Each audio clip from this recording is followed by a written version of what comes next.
Hey everyone, Chris here from VarsityGaming, and welcome to another Q&A video.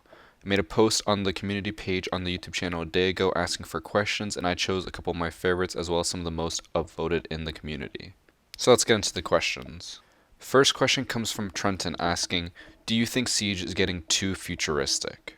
So I'm going to assume that this question is in reference to the leaked operators so far. And for those of you who haven't been keeping up to date with the leaks, basically the next two operators theorized so far, one has a holographic decoy that they can send out, and if it gets shot, then it puts a line scan on the attacker. So right off the bat with just that one operator, pretty futuristic gadget on the overall. Making holograms in general is pretty advanced compared to most of the other gadgets we've seen. And then we have the other operator, which so far has been leaked. They can remote control a drone that's stationary that can shoot tasers, we think. So it's supposed to be like Twitch on defense. So these gadgets are pretty advanced compared to almost every other gadget that we've seen in the game so far. The only ones that it doesn't really compete with would probably be the nanobots one from Finka. Because as advanced as holograms are, I realistically think nanobots are way more futuristic than holograms. But anyways, to answer the question, overall, I feel like Siege probably is getting a bit too futuristic. I'm really hoping it does not turn into the next Call of Duty. Basically, what happened in Call of Duty is that they were all Modern Warfare games, and they quickly evolved into Advanced Warfare and then Future Warfare. However, it's kind of a natural course, because the longer a game is out, the harder it is to come up with original ideas that stick true to the original content. So as more and more operations come out, Ubisoft is going to have a harder and harder time coming up with operators that fit the mold as the original 20 operators. So in order to make their job easier, they're just going to come out with super futuristic gadgets that really don't make any logical sense, but they work because they can just make that. So I think it's kind of inevitable that it'll happen, but I'm really not that happy about it. I personally would prefer that they just take the original 10 and just make mishmashes and hybrids of them as much as they can until they run out of ideas, as opposed to coming out with new super futuristic operators that make no sense and are just overpowered as shit. I think what they did with Hibana was an amazing idea. They basically took Ashe and Thermite and made a whole new operator that worked super well on her own. But I'm sure Ubisoft cares more about longevity for the game rather than good original content. So to summarize and answer the question, yes, I think Siege is getting too futuristic. No, I'm not happy about it, but I don't think Ubisoft will change their course at all. And then the next question comes from Double AA asking, who is the most underpowered operator? So I don't really know what you expect me to say besides the obvious answer that is Tachanka. He is completely useless and he will probably never find use in the game until they completely rework him. But ignoring him, since that was an obvious answer, I would probably argue one of the most underpowered is Caviera. She works super well in the low ranks because a lot of people don't have the best headsets or really just don't give a fuck. So they will easily get caught out by Caviera. But as soon as you go up into the higher ranks, she becomes pretty much useless. A good coordinated team can easily hunt her down and absolutely demolish her. However, it's not necessarily that she's underpowered, it's just that her kit really does not work against people who are very good at the game. But I think almost everyone else in this game is in a fairly fine stance. I'm pretty sure she's the only one that I would say needs a little bit of a buff, at least to help her in the higher ranks, but then she'd just be way too overpowered for the lower ranks. But yeah, if I had to give you an answer, I'd say obvious one is Tachanka. Besides that, Caviera. Next question comes from Blake asking, do you think Mira should have an ACOG? This is a question that I've actually been asked a lot, especially in Twitch chat. People always want to find out what I think about which operators should get ACOGs and which ones shouldn't. I personally don't see any reason as to why Mira should have an ACOG. I guess you could give her one for the sake of having all one-speed operators have one. However, it would be fucking horrible to use. The ACOG is already a pretty huge struggle with guns like the P90. Imagine a gun that fires even quicker than that and has even higher recoil. It would basically make anyone who's using it want to puke. And it would also be almost impossible to control. I really don't see any need for her to have one, other than the fact, like I said, give it to all of the one-speed operators on defense. But on the overall, no, I don't think she should have an ACOG. She's fine the way she is, and she's already one of the most picked operators in the game. You don't need to up that anymore. Next question comes from There Was Coffee asking, what's your opinion on a pick and ban in Siege? So I'm assuming this has to do with the new system that was announced for Pro League as well as for custom games, being that you can ban operators overall in a match. So the way it currently works, at least the one that will be in the next update, is that when you choose an operator to ban, it is banned for both teams. That means if you choose to ban Hibana and the enemy team chooses to ban Thermite, neither team will be able to use either of them throughout any of the rounds, so you'd have 0 hard breachers. And for reasons like that, I'm not too excited for it. However, it's kind of a shoot yourself in the foot situation. So overall, I think it's pretty balanced. And I actually would enjoy seeing it because I think it would improve the overall quality of the game and make it a lot more enjoyable. Because if, say, both teams decide to ban hard breachers, then they're basically both fucked. The only time I can see it being an issue is when it would become a coin toss. Say, for example, a map like Clubhouse, where for both the basement site and the bar site, you generally want to have hard breachers because they make it so much easier. If neither team is able to have them, then it basically means defense will just keep winning non-stop. And then whoever gets defense first in the overtime basically just got a free win. So for stuff like that, I feel like it can be fundamentally flawed, but most teams won't allow that to happen. I can't think of many teams that would let both hard breachers get banned because they just don't want hard breachers. It also, like I said, would bring a whole new, fresh perspective into the game. You wouldn't have overpowered operators running around. Imagine if you could ban Lion in all the matches right now. It would be amazing. Granted, Lion did just get nerfed. However, I'm talking about before the nerf. So yeah, on the overall, I think it's a good idea, and I really hope that they implement it into ranked. Next question comes from Farhan. Sorry if I butchered that name. Which operator is good in any environment and can adapt to any situation? So the obvious answer being someone like Ashe. She can work in almost any map, any objective. It really doesn't matter. She's just a fragger. If we're talking about defense, then I think probably the most adaptable one would either be Jaeger or Mira. Mira can work in almost any objective site. There are very few that fundamentally do not work with her, but she's still a good asset to have. Jaeger is just kind of an obvious one. You can put your ADSs anywhere. It'll almost always help. He has an incredibly powerful gun, and he's just a good roamer. So if I had to narrow it down to 2, it'd be Ashe and Jaeger, which basically explains why there's so many Ashe Jaeger mains. Next question comes from N. Kamito asking, are you single? If so, who out of all your friends would you smash? So regardless of whether I'm single or not, the only answer I can give you is that I would 100% smash Rob. I mean, just look at this face. This is the face of absolute beauty. No one could say no to that. Next question comes from Samuel asking, what's your personal opinion about Echo having 2 Yokai drones instead of 1? And do you think this will make him an incredibly powerful operator? So it's important to remember that even though Echo's getting an extra Yokai, each Yokai can only have a maximum of 2 bursts readily available instead of the normal 3 bursts on the 1 Yokai. That being said, it'll still be incredibly powerful because having 2 Yokais on each site makes it very hard for the enemy team to plant. Right now, how it works is that Echo has to choose one of the sites to put his Yokai in, and if he chooses the wrong site, it basically is useless. Now he can just hot cycle between the 2 of them and easily stop anyone from planting. But this means that now he has to spend even more time on his drone. As it currently stands, if he wants, he can put his Yokai in the opposite room from him, and then whenever he hears something going on, then hop on his drone. Now that he has 2 drones and will likely keep 1 in each room, he's basically going to spend the entire round on his wrist pad. So I do think this will increase his overall utility and make him a much more powerful operator, but I don't think he'll be overpowered in any sense. And it's also going to raise the skill ceiling. It's going to make it very hard to be a good Echo main.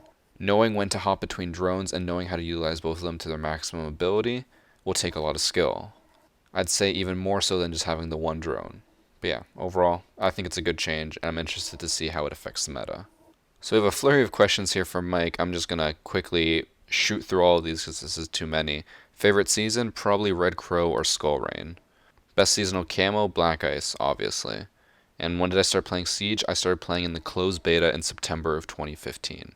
I signed up for it on a whim, probably early 2015. I didn't even remember signing up for it, and then I got an email in like August saying that I'd been selected. Ever since then, I haven't looked back.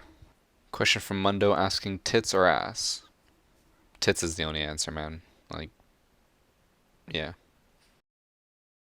Next question from Quon asking, what tips do you have for people in gold and silver that are solo queuing? Talked about this a lot before. I'm not going to get too into details with it, but overall, communication is incredibly important and also adapting for your team. Remember that a lot of people that are in gold and silver generally don't belong there. Gold and silver make up like 75% of the player base, so that means a lot of people who should actually be copper or bronze are stuck in gold and silver. These are the people who don't want to communicate, who don't want to work together, and who really don't give a flying fuck about what you're doing. So these are the people that you have to account for. Basically, just always accounting for the lowest common denominator. The best way to deal with these people is just to accept that they are not going to change and don't yell at them, don't worry about them, just do your own thing. But also doing stuff that will help the team without them getting mad at you. So if say your entire team has chosen their operators on attack, we have Ash, Sledge, Buck, and Jackal. But you know that they're going to go on an objective site where you need a hard breacher. Instead of not going a hard breacher and then either having them complain about you not doing it or you complaining about them not doing it, just choose a hard breacher, be the bigger person, get it over with. And then try to communicate as much as you can. Even if people don't respond, just do it. When I was playing in the low golds and silvers way back in the day, I would always talk all the time regardless. That way, your teammates won't get mad at you and they really can't blame you for a loss. Sometimes people will find a way to blame you regardless, but you did what you could. And that's all that matters. Question from Bit asking, are LMGs viable now? Honestly, man, it's too early to tell. I've tried running LMGs a few times, but I've just gotten shit on every single time. I'm not sure whether it's because I'm shit or because the gun just in general still doesn't win against good SMGs or assault rifles. The thing with LMGs is in their nature, they're not meant for headshots because they just jump all over the place. Even though now that they deal better damage, it's still hard to compete against another assault rifle or submachine gun that can headshot you instantly, whereas the LMG will bounce all over the place and miss your head. I'm sure that if you're a very good player, that LMGs are probably now a godsend, but again, it's been out for like 2 days, it's way too early to tell. I do think they'll be a lot more viable now than they were before, but I seriously doubt they will ever be picked over assault rifles. Question from Chinese Ninja asking, any plans for streaming modded Minecraft in the future? I mainly chose this question because I want to answer it on a general scale. Just will I stream other games besides Siege in the future? I am trying to incorporate more into stream, however, with my current schedule, it is very hard to fit in. I don't want to take Siege time away from my normal stream schedule. For those who don't know, I stream on Twitch every single day from noon until 4, and I always stream Siege. So I don't want to take days away from that just to stream other games because overall, in a business sense, it really doesn't work out. And it's kind of a waste of time. However, I do want to incorporate newer games so that in the future, when Siege dies out, I can start adapting and doing more variety stuff. So the current plan is that I will stream other games besides Siege at nighttime whenever me and my friends are playing and whenever I'm feeling like it with no set schedule. However, like I said, time is a bit of an issue. Currently I stream from about 12 until 4 and then after that I take my break. I usually sit upstairs, play on my Switch, watch TV, eat dinner from generally about from 4 until 6 or 7 depending on how tired I am. Sometimes I take a nap. And then from 7 or 8 until about midnight, I work. I record videos, I edit videos, or I just do general YouTube and Twitch analytics stuff. So unless I really decide to get my shit together, which I'm trying to do, but unless I really bring it all together and work on videos like weeks in advance, I really can't see myself doing that many streams at night. Maybe once I finally get back into the swing of things and I have videos planned out at least 2 or 3 days in advance, then I can take some days off and just stream at night if I want to. But like I said, those will be irregular and whenever I do have free time, which is rare. Next comment comes from Very Vanilla saying, I know you're not very motivated to do educational videos, but can you please make more?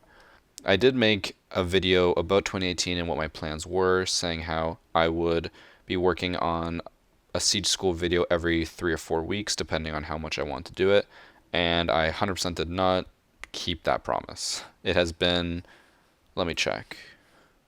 It has been almost 2 months since the last Siege School video, so quite a ways off from my original 3 or 4 weeks theory. The reason why it's been this way is because I just really have not been motivated at all to make Siege School videos. I will make them as I want to, I just don't want to rush them. I don't want to force myself to do this and end up hating the videos to the point where the quality just declines to shit and then no one wants to watch it. I'd rather do them when I want to and make sure the quality is actually good. For those who want a sneak peek, the next 2 Siege School videos will be a map knowledge video on Consulate, and then the other one will be a video about the new recoil patterns. But yeah, I'll do those when I do those, I'm not going to rush them. Next question from Patrick asking, in my opinion, how many shocks should Twitch drones have? I think where they are is fine, so I really don't have a problem with having 5. If we had to change it a bit, I'd say maybe give them 6, Or even if that's not enough, 7 max. I think anything more than 7 is completely unnecessary. The only times where Twitch drones could definitely use more than 5 is if you're on console in the lower levels because people can't aim worth shit, and one Twitch drone could actually kill a whole team of people. But every other situation, Twitch drone having 5 shocks is perfectly fine and acceptable. Question from Trey asking, do I think that machine pistols deserve this nerf from the TTS? 100% yes. The two biggest complaints I've heard so far from TTS are that drop shotting's gone and that machine pistols now got nerfed to absolute shit. I am so happy on both fronts because realistically, why should a secondary gun be better than a primary gun? That makes no sense. And I'm looking at you, Smoke. Every smoke mate out there knows shotgun SMG-11. Even I run that because it's way too powerful. You can't not run it. And now it's going to be a very hard time bringing and relying solely on the SMG-11 because it now has horrible recoil. But that's how it should be. You should not have a secondary gun that replaces your primary. It's dumb. It's not fun. So now you either have to always go for the headshots with the machine pistols or just hope that your spray and pray works. But realistically, it won't. Alright, final question from Georges, and it's a fucking long one, so I'm just going to summarize it. Basically, they're asking why does Ubisoft care so much about Pro League? How all the decisions they make for balancing and when they release patches is based around Pro League. There are some good points here, but there's also some really bad points. So, first off, comparing the game to Fortnite. Huge mistake there. Fortnite is a very casual game with no Pro League at all. They don't have to worry about messing up any tournaments or messing up any pro players. They can patch the game as much as they want, and anyone will still keep sucking their dick. It's fine.